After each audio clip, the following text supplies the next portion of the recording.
میرا نبی مسجد نبوی میں بیٹھا ہوا ہے اور ایک صحابی آتا ہے اور آ کر یوں کپڑا اٹھاتا ہے، کہتا یا رسول اللہ ادھر دیکھو،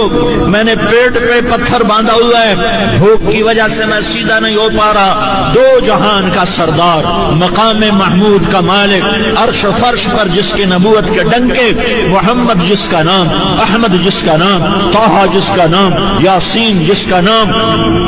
پیٹ سے پتھر، پیٹ سے کپڑا ہٹاتا ہے اور فرماتا ہے دیکھ میرا صحابی، تیرے پیٹ پر ایک پتھر ہے، میرے پیٹ پہ دو پتھر بندھے ہوئے۔